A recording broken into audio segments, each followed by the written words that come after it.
पिता पुत्र एवं नाम रे आमेन। आपण समस्त जय जेसु आमे प्रार्थना करिबा।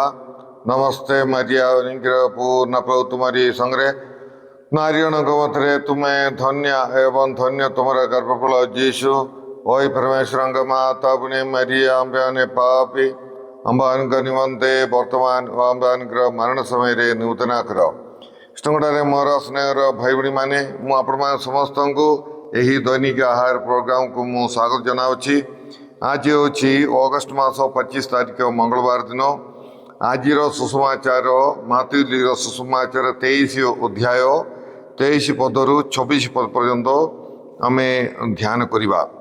हे कपटी धर्मशास्त्री और फारिसी माने तुम मान को ठीक तुम्हें माने पुदीना पान मजुरी और जीरार दशमांश दान करुच अथच विधि व्यवस्थार प्रधान विषय न्याय दया और विश्वास को अवहेला करुच।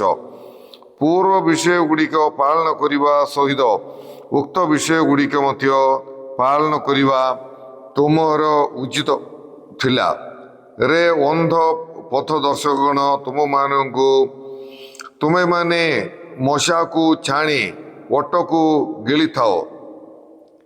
रे कपटी धर्मशास्त्री और फारिसीगण तुम मान को ठीक कारण तुम्हें माने गिन्ना और थालीर बाहर अंश निर्मल करिथाओ किंतु तार भीतर भाग लुंठन और अन्याय रे परिपूर्ण। रे अंध फारिसीगण प्रथमे गिन्ना और थालीर भीतर अंश को परिष्कार कर जेपरी ताहार बाहर अंश मध्य परिष्कृत हब। प्रभुंर सुसमाचार। हे प्रभु जीशु ख्रीष्ट तुम प्रशंसा हे। इष्टंगठारे मोर स्नेहर भाई भाई मैंने प्रभु जीशु ख्रीष्ट कपटी धर्मशास्त्री और फारिसीगण तुम मान को ठीक बोलिकी से धिक्कारी कारण सेमानंकर अवस्था ठीक बोली कहले तार अर्थ होची तुम मानकर अवस्था केते दयनीय बोलिकी प्रभु जीशु ख्रीष्ट कहउछंती। माने कारण कपटी फारिसी मानकर धर्मशास्त्री माने सेमाने धार्मिक बोली देखाणी करछंती किंतु प्रभुरे समाने अधर्मी लोक बोलिकी प्रभु जीशु ख्रीष्ट आज दुईटी उदाहरण देकी प्रभु जीशु ख्रीष्ट कहउछंती। हेले प्रथमे प्रभु जीशु ख्रीष्ट कहउछंती समानंकर दशमांश देवा विषय रे समाने पुदीना पान मजुरी और जीरार दशमांश समान दौरान। यह कौन अच्छी पुदीना आपण मैंने जानते से साग गुड़िक आउ पान मजुरी छोट जिनस आउ जीरा ये सबू छोट छोट जिनस आउ जनकर केते अल्प अल्प आय हुए अल्प अल्प से माने पाती से छोट छोट जिनसर अल्प अल्प पाउथिबा जिनसर मध्य से माने दशमांश देकी लोक मानकु से माने देखाणी करचंती जे आमे पूरा पूरी धर्म को मानुचु। यही प्रकार जे आमे छोट छोट जिनसर मध्य दशमांश दौचु बोलिकी से माने देखाणी करचंती। किंतु प्रभु कौन कहउछंती से माने दशमांश एमती देखाणी करके देले मध्य आउ से माने धार्मिक बोलिकी देखाणी कले मध्य सेमानंकर हृदय ठीक नहीं। सेमानंकर कौन अच्छी सेमानंकर जीवन रे न्याय दया एवं विश्वस्तता सेमानंकर जीवन रे नाही बोलिकी प्रभु जीशु ख्रीष्ट माने कहउछंती। आउ सेहीपरि समाने बड़ बड़ जिनसर दशमांश दौ नहीं सेटा से माने देवा कथा माने द्राक्षा फल नले सही प्रकार बड़ बड़ जिनसर दशमांश न देकी समाने केवल छोट छोट जिनसर दशमांश दौथिले। आउ एठारे आमे तांकर दुर्नीति आमे देखि परिबा से दुर्नीति करछंती। समाने माने कोन अछि ବଡ଼ ବଡ଼ ଜିନିଷର ଦଶମାଂଶ ନ ଦେଇକି ରହୁଛନ୍ତି।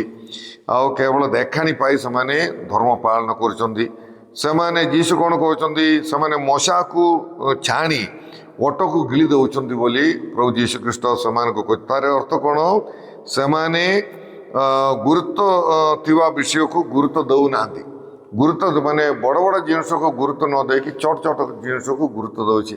କିନ୍ତୁ ପ୍ରକୃତରେ ବଡ଼ ବଡ଼ ବିଷୟକୁ ଗୁରୁତ୍ୱ ଦେବା କଥା ବୋଲିକି ଯୀଶୁ ସେମାନଙ୍କୁ କହୁଛନ୍ତି। ବଡ଼ ଜିନିଷର ଦଶମାଂଶ ଦେବା କଥା। ସେହିପରି ଏହିପରି ନ୍ୟାୟ, ଦୟା ଏବଂ ବିଶ୍ୱସ୍ତତା ସେମାନେ ପାଳନ କରିବାର ଥିଲା। ସେଇ ଦୟା ଆଉ ଦୟା, ନ୍ୟାୟ ଏବଂ ଧାର୍ମିକତା ନହେଲେ ମାନେ ବିଶ୍ୱସ୍ତତା ପାଳନ କରିବା ଦ୍ୱାରା ସେମାନେ ଧାର୍ମିକ ବ୍ୟକ୍ତି ହୋଇଥାନ୍ତେ। କେବଳ ଆମେ ଜାଣିଛୁ କେବଳ ଦାନ ଦେଲେ ଜଣେ ଧାର୍ମିକ ହେବେ ନାହିଁ, କିନ୍ତୁ ତାଙ୍କର ଅନ୍ତର ଠିକ୍ ଥିବାର ଅଛି। ତାଙ୍କର ମାନେ ସେମାନେ ନୀତି ନ୍ୟାୟ ଏସବୁ ପାଳନ କରିବାର ଅଛି। ନ୍ୟାୟ ବୋଲି କହିଲେ ଯାହାର ହକ ତାକୁ ଦେବା, ଯାହାର ଅଧିକାର ତାକୁ ଦେବା, ସେଇଟା ହେଉଛି ନ୍ୟାୟ। ସେମାନେ ସେଇଟା କରୁନାହାନ୍ତି ବୋଲିକି ଯୀଶୁ କହୁଛନ୍ତି। ଦୟା, ଦୟା ବୋଲି କହିଲେ ଅଯୋଗ୍ୟ ବ୍ୟକ୍ତିକୁ ପ୍ରେମ କରିବା ଆଉ ସେମାନଙ୍କୁ କଠୋର ବ୍ୟବହାର ନ କରିବା, ସେମାନଙ୍କୁ ଘୃଣା ନ କରିବା, ଏଇଟା ହେଉଛି ଦୟାର ଅର୍ଥ। ବିଶ୍ୱାସ ବୋଲେ ଈଶ୍ୱରଙ୍କଠାରେ ବିଶ୍ୱାସ କରିବା, ସର୍ବଶକ୍ତିମାନ ପ୍ରଭୁ ତାଙ୍କଠାରେ ଏସବୁ ସେମାନଙ୍କର ନାହିଁ ବୋଲି ଯୀଶୁ କହୁଛନ୍ତି। ଦଶମାଂଶ ଦେବାଟା ସେଟା ହେଉଛି ବାହ୍ୟ ବିଷୟ। ନୀତି, ନ୍ୟାୟ, ବିଶ୍ୱସ୍ତତା ସେଟା ହେଉଛି ହୃଦୟର ସ୍ୱଭାବ। ତେଣୁକରି ସେମାନେ କ'ଣ କରୁଛନ୍ତି, ଏହି ଅନ୍ତରରୁ ଯାହା ପ୍ରଭାବିତ ହେଉଛି ଏହି ନୀତି, ନ୍ୟାୟ, ଦୟା, ଏହା ସେମାନଙ୍କର ଜୀବନରେ ନାହିଁ। ତାମାନେ ସେମାନଙ୍କର ଅନ୍ତର ଠିକ୍ ନାହିଁ ବୋଲିକି ପ୍ରଭୁ ଯୀଶୁ ଖ୍ରୀଷ୍ଟ କହୁଛନ୍ତି। ଆଉ ତେଣୁ ଯୀଶୁ କହିବା ପାଇଁ ଚାହୁଁଛନ୍ତି ଯେ ଜଣେ ବିଶ୍ୱାସୀ ତାଙ୍କର ଧାର୍ମିକ ଜୀବନରେ ଛୋଟ ବଡ଼ ସବୁ ବିଷୟକୁ ସେମାନେ ଗୁରୁତ୍ୱ ଦେଇକି ପାଳନ କରିବାର ଅଛି। ସବୁ ବିଷୟ ଦଶମାଂଶ ବି ଦେବାର ଅଛି। ତାପରେ ଏହି ପ୍ରକାର ଦୟା, ନ୍ୟାୟ ଆଉ ବିଶ୍ୱାସ ଏସବୁ ମଧ୍ୟ ପ୍ରାକ୍ଟିସ୍ କରିବାର ଅଛି ବୋଲିକି ପ୍ରଭୁ ଯୀଶୁ ଖ୍ରୀଷ୍ଟ କହୁଛନ୍ତି। ଆଉ ନ୍ୟାୟ, ଦୟା, ବିଶ୍ୱସ୍ତତା ନଥାଇକି ଆଉ ଧାର୍ମିକତା ନାହିଁ ବୋଲିକି ମଧ୍ୟ ପ୍ରଭୁ ଯୀଶୁ ଖ୍ରୀଷ୍ଟ କହୁଛନ୍ତି। ଆଉ ମାନେ ଧାର୍ମିକ ଜୀବନ ମାନେ କେବଳ ଦାନ ଦେବା ନାହିଁ। ତାହେଲେ ସେଇଟା ମଧ୍ୟ ଫାରିସି ଧର୍ମଶାସ୍ତ୍ରୀ କ'ଣ ପାଇଁ ଦାନ ଦେଉଛନ୍ତି, ଦେଖାଣି କରିବା ପାଇଁ। ଆମେ ଧାର୍ମିକ ବୋଲିକି ଦେଖାଣି କରୁଛି, କପଟ, ସେଥିରେ ହିଁ ଯୀଶୁ ସେମାନଙ୍କୁ ଧିକ୍କାରିଛନ୍ତି। ଆଉ ଧର୍ମଶାସ୍ତ୍ରୀ ଓ ଫାରିସି ସେମାନେ ବାହାରେ ସେମାନଙ୍କର ରୂପରେ ଏବଂ ପୋଷାକରେ ବହୁତ ସଫା ଓ ପବିତ୍ର ଦିଶୁଥିଲେ। ହେଲେ କ'ଣ ଅଛି, ଫାରିସି ମାନଙ୍କର ଡ୍ରେସ୍ ଯାକ ସେମାନେ ଗୋଟେ ବିଶେଷ ମାନେ ଡ୍ରେସ୍ ସେମାନେ ପିନ୍ଧୁଥିଲେ, ଲମ୍ବା ଡ୍ରେସ୍।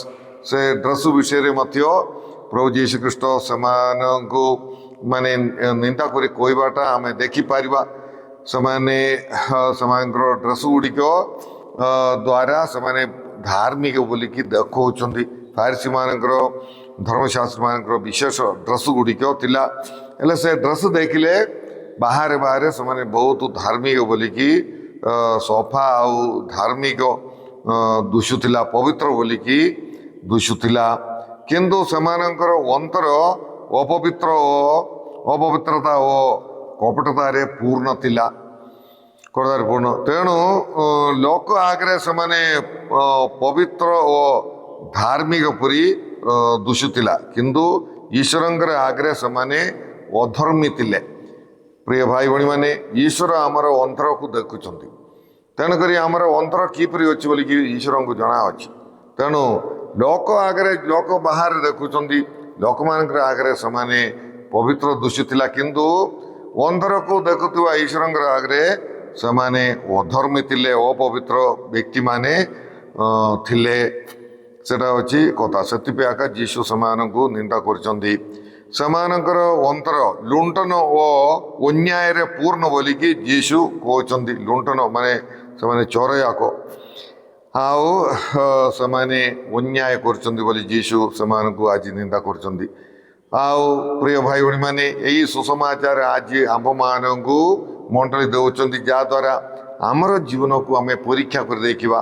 ଆମେ ମଧ୍ୟ ଆମର ଧାର୍ମିକ ଜୀବନ କେବଳ ବାହାରେ ଗୋଟେ ଦେଖାଣିକି ନା ମୋର ଅନ୍ତର ନ୍ୟାୟ, ଦୟା, ବିଶ୍ୱସ୍ତତା ଏସବୁ ଆନ୍ତରିକ ଭାବରେ ମୋର ରହୁଛି କି ନାହିଁ, ମୋର ହୃଦୟ ସଫା ଅଛି କି ନାହିଁ, ମୁଁ ହୃଦୟର ସହିତ ଈଶ୍ୱରଙ୍କୁ ଆରାଧନା କରୁଛି କି ନାହିଁ, ଏସବୁ ବିଷୟକୁ ଆମେ ଧ୍ୟାନ କରି ଦେଖିବାର ଅଛି।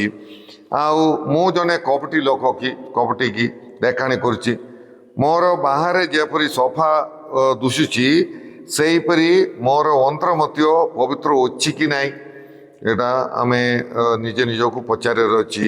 ସେହିପରି ମୋର ଅନ୍ତର ସ୍ନେହରେ ପୂର୍ଣ୍ଣ କି, ଆଉ ଅନ୍ୟମାନଙ୍କ ଠାରେ ମୋର ସମ୍ପର୍କ ଠିକ୍ ଅଛି କି ନାହିଁ, ନାଇଁକି କେତେ ଜଣ ପ୍ରାର୍ଥନା କରୁଛନ୍ତି କିନ୍ତୁ ଅନ୍ୟମାନଙ୍କ ଠାରେ ସେମାନଙ୍କର ସମ୍ପର୍କ ଠିକ୍ ନଥିବ।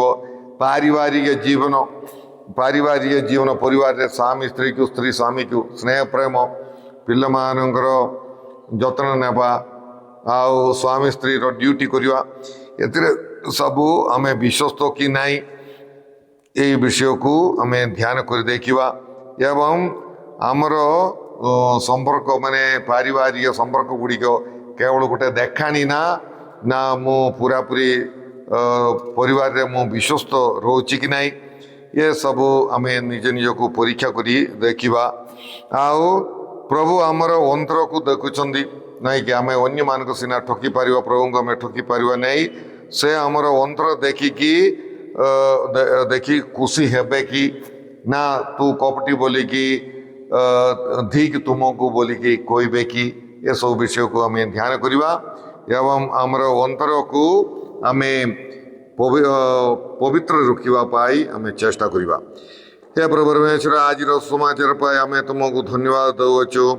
ହେ ପ୍ରଭୁ, ତୁମେ ଫାରିସି ଏବଂ ଧର୍ମଶାସ୍ତ୍ରୀମାନଙ୍କର କପଟତା ଦେଖି ତୁମେ ଦୁଃଖ କରୁଅଛ ଏବଂ ତୁମର ଅବସ୍ଥା କେତେ ଦୟନୀୟ ବୋଲି ତୁମେ କ୍ରନ୍ଦନ କଲା ପରି ସେମାନଙ୍କୁ କହୁଛ। ପ୍ରଭୁ, ହେ ପ୍ରଭୁ, ତୁମେ ଚାହୁଁଛ ଯେ ଆମେ ସମସ୍ତେ ଧର୍ମଶାସ୍ତ୍ରୀ, ଫାରିସି, କପଟି, ପାପୀ ସମସ୍ତେ ମନ ପରିବର୍ତ୍ତନ କରି ତୁମେ ଆଣିଥିବା ପରିତ୍ରାଣ ନିଜର କରିବା। ଏଥିରେ ହିଁ ତୁମେ ଏସବୁ ଉପଦେଶ ଆମ୍ଭମାନଙ୍କୁ ଦେଉଛ। ପ୍ରଭୁ, ଏ ପ୍ରଭୁ, ଆମେ ବାହାରେ ଯେମିତି ସଫା ପବିତ୍ର ଦୁଶୁଛି, ଧାର୍ମିକ ଦୁଶୁଛି, ଆନ୍ତରିକ ଭାବରେ ମଧ୍ୟ ଧାର୍ମିକ ପବିତ୍ର ରହିବା ପାଇଁ ଆମ୍ଭମାନଙ୍କୁ ସାହାଯ୍ୟ କର।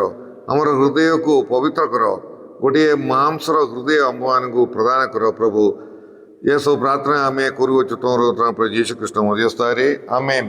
ସର୍ବଶକ୍ତିମାନ ପରମେଶ୍ୱର ପିତା ଓ ପୁତ୍ର ଏବଂ ପବିତ୍ରାତ୍ମା ଆପଣମାନେ ସମସ୍ତଙ୍କୁ ଆଶୀର୍ବାଦ ପ୍ରଦାନ କରନ୍ତୁ। ଆମେନ୍। ଆପଣମାନେ ସମସ୍ତଙ୍କୁ ଜୟ ଯୀଶୁ।